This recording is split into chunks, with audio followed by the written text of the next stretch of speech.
Hello friends, welcome to exam war. आज है 30 सितंबर और 30 सितंबर से करंट अफेयर्स के जितने भी इम्पोर्टेंट क्वेश्चंस बन सकते हैं उनको आज के इस वीडियो में हम डिस्कस करेंगे और साथ ही प्रत्येक क्वेश्चन का एनालिसिस बताऊंगा, जिससे उससे रिलेटेड एग्जाम में कोई क्वेश्चन आता है तो उसको आप आसानी से सॉल्व कर सकें।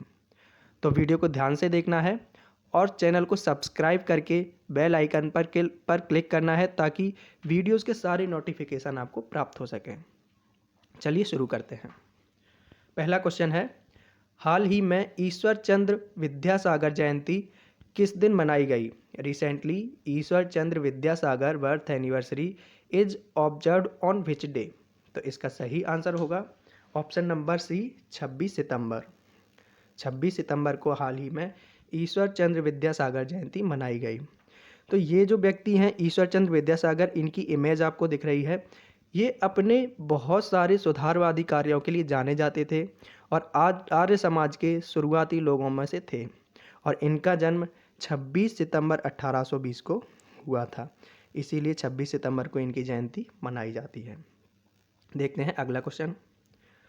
27 सितंबर 2021 को किसने राष्ट्रीय कैडेट कोर एनसीसी के 34वें महानिदेशक के रूप में पदभार ग्रहण किया है? Who took over as the 34th director general of national cadet corps NCC on September 27, 2021? तो इसका सही आंसर होगा गुरबीर पाल सिंह। गुरबीर पाल सिंह को हाल ही में राष्ट्रीय कैडेट कोर यानी कि एनसीसी का महानिदेशक नियुक्त किया गया है। तो ये है गुरबीर पाल सिंह। एनसीसी की अगर बात करें तो एनसीसी का फुल फॉर्म होता है national cadet core. National cadet core, और इसकी स्थापना हुई थी 15 जुलाई 1948 में। हेडक्वार्टर है न्यू दिल्ली में। और इसका मोटो है एकता और अनुशासन। एकता और अनुशासन। तो इतनी जानकारी आपको एनसीसी के बारे में याद रखनी है। अगला क्वेश्चन है, हाल ही में शहीद भगत सिंह की 114वीं जयंती कब मनाई गई? When has the 114th birth anniversary of शहीद Bhagat Singh been celebrated recently? तो इसका सही आंसर हो जाएगा ऑप्शन नंबर डी, 27 सितंबर को। 27 सितंबर को मनाई गई है। ये हैं भगत सिंह, जिनका जन्म 27 सितंबर 1907 को हुआ था और इन्हें फांसी 23 मार्च 1931 को दे दी गई थी।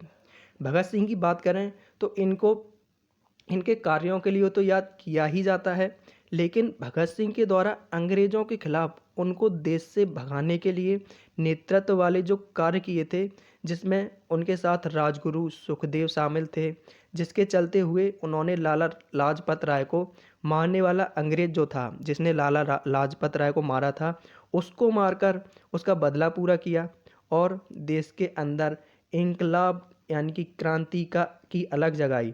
और आज भी हम सभी के लिए यानी कि युवाओं के लिए मोटिवेशन का सोर्स हैं भगत सिंह। तो एक चीज़ आपको कमेंट बॉक्स में बतानी है कि जिस अंग्रेज़ ने लाला लाजपत राय की हत्या की थी उसका नाम क्या था, और उसी को भगत सिंह ने मार डाला था। तो इतना जानकारी आपको इस क्वेश्चन से रिलेटेड याद रखनी है और कमेंट बॉक्स में बताना है कि वह अंग्रेज़ कौन था जिसने लाला लाजपत राय को मारा था। देखते हैं अगला क्वेश्चन। वैज्ञानिक और औद्योगिक अनुसंधान परिषद CSIR के 80वें स्थापना दिवस के दौरान शांति स्वरूप भटनागर पुरस्कार की घोषणा की गई। यह पुरस्कार किस क्षेत्र में दिया जाता है? यानी कि जो शांति स्वरूप भटनागर पुरस्कार है यह किस क्षेत्र में दिया जाता है? Shanti Swarup Bhatnagar prize were announced during the 80th foundation day of the council for scientific and industrial research. This prize is given in which field? तो इसका सही आंसर होगा ऑप्शन नंबर ए, विज्ञान और प्रौद्योगिकी। यानी कि विज्ञान और प्रौद्योगिकी क्षेत्र में दिया जाता है शांति स्वरूप भटनागर पुरस्कार। ये हैं शांति स्वरूप भटनागर।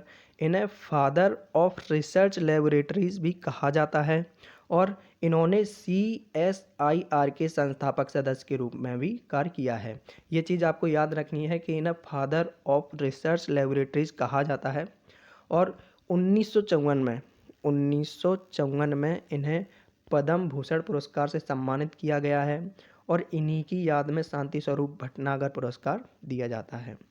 शांति स्वरूप भटनागर पुरस्कार साइंस के क्षेत्र में दिया जाने वाला एक उच्च स्तरीय पुरस्कार होता है। अगला क्वेश्चन है, सौर ऊर्जा के माध्यम से किस रेलवे स्टेशन को 100% ऊर्जा मिलेगी? विच railway station will get 100% of energy through solar energy? तो इसका सही आंसर हो जाएगा option number A, Chennai. Chennai का एक रेलवे स्टेशन है जिसका नाम है MGR यानी कि MG रामचंद्रन। इस स्टेशन को पूरी तरह सोलर एनर्जी के माध्यम से एनर्जी दिए जाने का प्रावधान रखा गया है। अगला क्वेश्चन है, भारत ने 2021 तीरंदाजी विश्व चैंपियनशिप में कितने पदक जीते हैं? How many medals has India won in the 2021 archery world championship? तो इसका सही आंसर हो जाएगा ऑप्शन नंबर बी, 3 रजत पदक जीते हैं। तीरंदाजी में कितने जीते हैं? 3 रजत पदक। कैसे जीते हैं? तो वुमेन चैंपियनशिप में ज्योति सुरेखा वेन्नम ने जीता है, ज्योति सुरेखा वेन्नम ने। कंपाउंड मिक्स्ड टीम में जीता है अभिषेक वर्मा और मुस्कान किरार ने, और वुमेन्स कंपाउंड में जीता है ज्योति सुरेखा और मुस्कान किरार और प्रिया गुर्जर। इन लोगों ने जीते हैं ये मेडल्स। अगला क्वेश्चन है, हाल ही में रक्षा अनुसंधान और विकास संगठन द्वारा किस मिसाइल का सफल परीक्षण किया गया है या प्रथम सफल परीक्षण किया गया है? Which missile has been successfully test fired by the defence research and development organisation recently? तो इसका सही आंसर हो जाएगा option number D, Akash prime. Akash prime Akash prime को DRDO ने उड़ीसा के चांदीपुर से सफल परीक्षण किया है। अगला क्वेश्चन है, केंद्रीय स्वास्थ्य और परिवार कल्याण मंत्री डॉक्टर भारती प्रवीण पवार के नेतृत्व में चौथे भारत अमेरिका स्वास्थ्य संवाद का आयोजन कहाँ किया गया है? Where was the 4th India US health dialogue organised under the leadership of union minister of state for health and family welfare doctor Bharati Pravin Pawar? तो इसका सही आंसर हो जाएगा ऑप्शन नंबर ए, दिल्ली। और भारत में हुई समिट की अगर बात करें तो हाल ही में बिम्स्टेक की जो 8वीं समिट हुई है वो भारत में हुई है, और अंतर्राष्ट्रीय जलवायु शिखर सम्मेलन भी भारत में हुआ है। अंतर्राष्ट्रीय जलवायु शिखर सम्मेलन भी भारत में हुआ है और बिम्स्टेक। तो इतनी चीज़ें आपको याद रखनी है। अगला क्वेश्चन है, हाल ही में इंग्लैंड के किस क्रिकेटर ने टेस्ट से संन्यास की घोषणा कर दी है, यानी कि टेस्ट मैच से संन्यास की घोषणा कर दी है? Which England cricketer has recently announced his retirement from test? तो इसका सही आंसर हो जाएगा option number B, Moeen Ali. Moeen Ali ने हाल ही में टेस्ट मैच से संन्यास की घोषणा कर दी है। यह इंग्लैंड के एक खिलाड़ी हैं जो कि ऑलराउंडर हैं। ये बैटिंग भी करते हैं, बॉलिंग भी करते हैं और सब कुछ, और टेस्ट मैच करियर से संन्यास लेने की घोषणा कर दी है।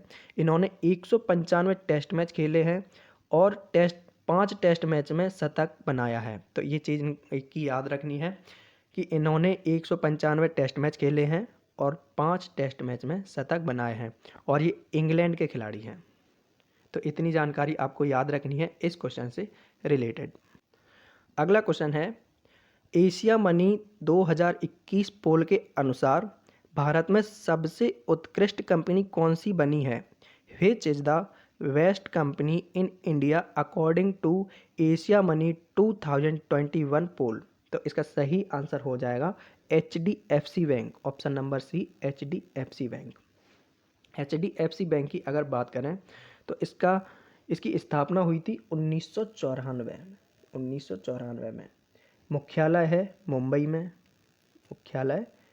में, और इसके जो MD और CEO हैं वो हैं शशिधर जगदीशन, और टैगलाइन है वी अंडरस्टैंड योर वर्ल्ड, यानी कि हिंदी में अगर ट्रांसलेट किया जाए तो हम आपकी दुनिया को समझते हैं।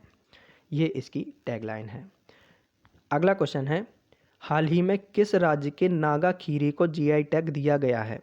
विच state Naga cucumber has been given GI tag recently? Naga से आपको समझ में आ रहा होगा, नागा यानी कि रिलेट कीजिए तो नागालैंड, तो इसका ऑप्शन नंबर भी सही हो जाएगा, नागालैंड। नागालैंड के नागा खीरा को हाल ही में जीआई टैग दिया गया है। और जो रिसेंटली जीआई टैग दिए गए हैं वो आपको एक बार मैं रिवाइज करवा देता हूँ। बिहार की शाही लीची को दिया गया है, गोवा की फैनी को दिया गया है जो कि विदेशों में निर्यात होगी, उड़ीसा की कंदमल हल्दी को दिया गया है, और अभी 2-3 दिन पहले ही राजस्थान की सोजत मेहंदी को जीआई टैग दिया गया है। तो इतनी जानकारी आपको याद रखनी है। अब बात आती है नागालैंड की, तो ये है नागालैंड। नागालैंड की राजधानी है कोहिमा और यहाँ के राज्यपाल हैं जगदीश मुखी और मुख्यमंत्री हैं नेफ्यू रियो। मुख्यमंत्री हैं नेफ्यू रियो और राज्यपाल हैं जगदीश मुखी। तो इतनी जानकारी आपको याद रखनी है। अगला क्वेश्चन है, विश्व हृदय दिवस कब मनाया जाता है? World heart day is celebrated on, तो इसका सही आंसर हो जाएगा ऑप्शन नंबर ए 29 सितंबर। 29 सितंबर को मनाया जाता है। और इसका मनाने का उद्देश्य क्या है? तो लोगों को हार्ट की सेहत के प्रति जागरूकता बढ़ाने के लिए यह मनाया जाता है। होता क्या है कि अभी वर्तमान में असंतुलित जीवन शैली के चलते हुए दिल के रोगियों की संख्या बहुत ज़्यादा बढ़ती जा रही है, और ऐसे में यहाँ पर कुछ ऐसे ही लोगों को ऐसे टिप्स दिए जाएंगे जिन्हें आजमाकर आप दिल को तंदुरुस्त रख सकते हैं। तो इतनी जानकारी आपको याद रखनी है कि विश्व हृदय दिवस कब मनाया जाता है, 29 सितंबर को, और उद्देश्य क्या है इसका वो मैंने आपको बता दिया है। और रिसेंटली अभी और दिवस मनाए गए, यानी कि 27 सितंबर को मनाया गया विश्व पर्यटन दिवस और 28 सितंबर को मनाया गया विश्व योग दिवस।